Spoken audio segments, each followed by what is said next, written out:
Okay, guys, so I hope you are having a good day. I just today want to refresh you guys a little bit about your argumentative,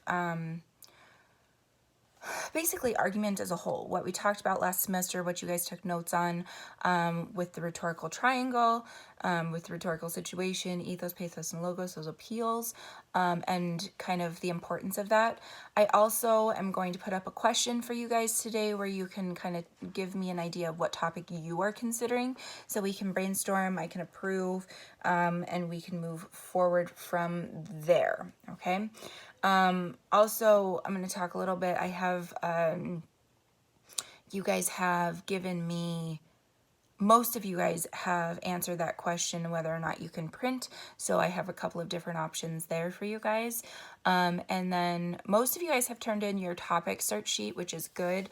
Some of you guys are still working on that. I know there was some questions with that. So if any of you guys are still struggling with that, please make sure you're talking to me so that I can help you work through that so we can get kind of a solid topic dialed in for you. Okay. I want to start today, though, by talking about the argument and reviewing those kind of notes that we've talked about before.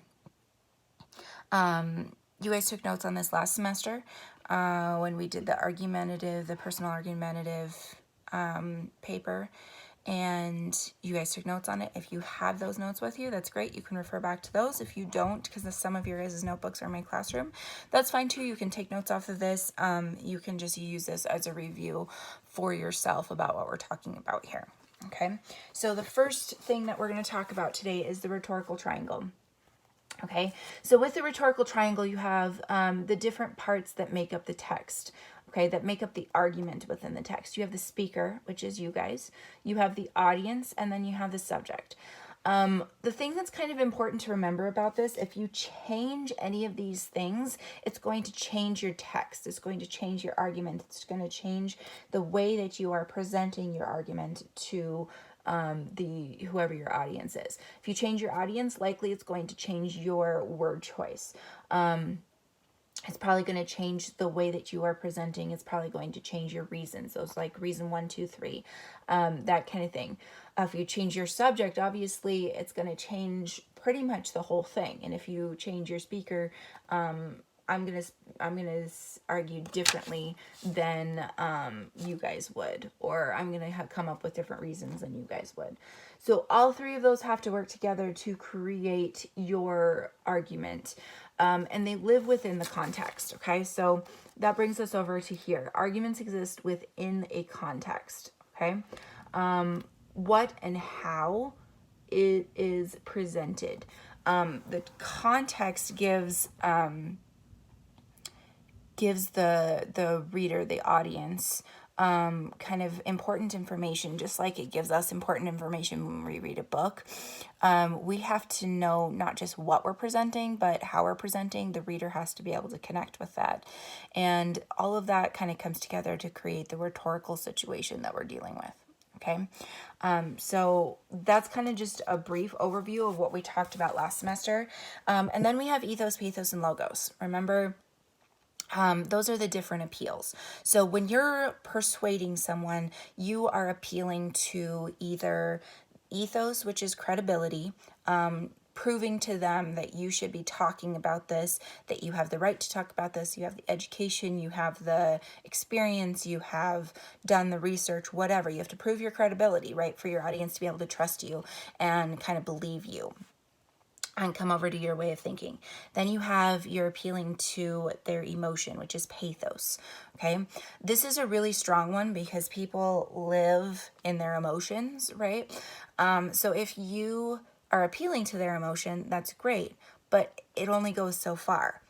You can tell them a story and they might be empathetic towards it and they might kind of feel that emotion about it, but that emotion will pass. And if there's not some logic behind it, they're not going to probably come over to your way of thinking. So pathos is super strong, but generally not by itself. Okay, so then the last one is appealing to their reason, which is logos. Okay, reason is logic appealing to their logic, giving them statistic, giving them facts, giving them something solid to hold on to for why they should be believing what you're telling them to believe. Okay, why they should be coming over to your way of thinking. It has to have that factual, logical evidence to support yourself.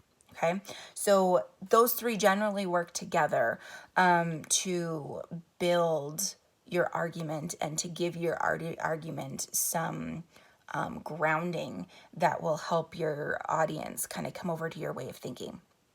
Okay, so pathos, and logos, you should be able to, as you're writing your argument or thinking about your argument, you should be able to say, okay, so this section or this reason is really going to be appealing to the reader's emotion. I'm hitting pathos hard here. Okay, I want you guys to be thinking about what your reasons and what those parts of your argument, what you're appealing to in your reader. Okay, because if you're not appealing to your reader in some way, then it doesn't belong in your paper. Okay, so that's super important for you guys to be thinking about.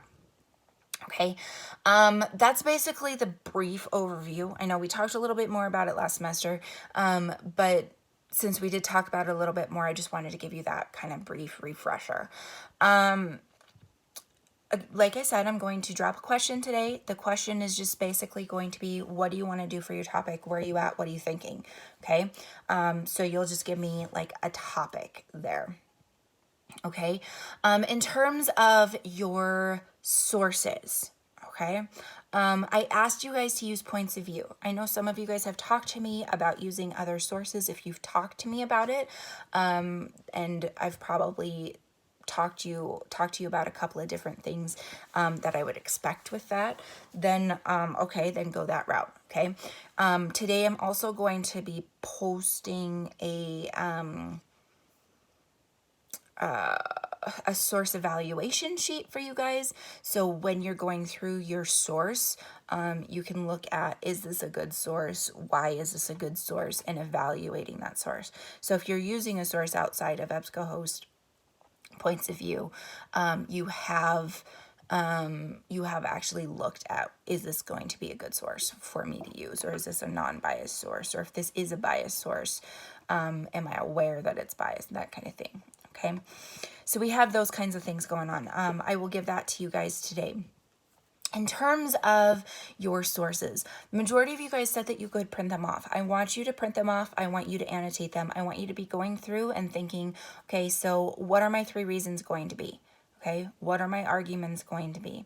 If I am proving, first of all, what am I going to prove? Because if you don't know what you're going to prove, that's a whole different story. Okay, what am I going to prove? And then you're going to be thinking about 3 ways that you can prove that. What 3 reasons can you use to prove your point? Okay, we're not to the point where you're going to be writing the argument yet. We're to the point where you guys are going to be annotating those sources. And as you're annotating those sources, if you have an idea of what those arguments are going to be, or you're developing those ideas of what the arguments could be, the reasons, then you will be more effective with your annotation. Okay, so start annotating and be making note on there. I think this would go really well with this argument or this reason. This is a really good quote. I want to keep this word for word what it is. Those are the kinds of annotations that I would be expecting here. Not necessarily the same as when we do a full-on close read. Okay, so keep that in mind as you're annotating. If you are not able to print off your arguments or your sources, what I want you guys to do is copy them and put them in individual docs on Google Docs. And you can use the comment thing on the side, and I want you to do the same thing. Highlight and then make a comment on the side, pretty much just annotating, but doing it digitally. Okay, so you have the 2 options. You can either do it by hand if you can print them out, or you can do it digitally on Docs with the comment function on the side. Okay. I'm trying to think what else we have. You should have 3 ideas for sources right now. On I'll check in with you guys and see where you're at. And see kind of what we're going to do moving forward, like how quickly we're going to progress through this. I will give you guys some graphic organizers to help you work through how you want to organize your information and that kind of thing. We are not looking at like, I'm giving you this and I expect you guys to start the paper. Please don't do that. My task for you guys right now is simply to annotate your sources. Okay, I don't really want you to go beyond that at this point. Evaluating your sources and annotating your sources. Coming up with what are you trying to prove? And what are some of the ways that you're trying to prove it? Okay, that's all I want you guys to be doing. I don't want you to be worrying about, oh, I should be writing this paper right now. No, that's not where we're at. Okay, so don't freak out about that. Let me know if you guys have any questions. Let me know how I can help you moving forward at this point or with where we're at right now. I hope you guys are having an awesome day, and I will talk to you later.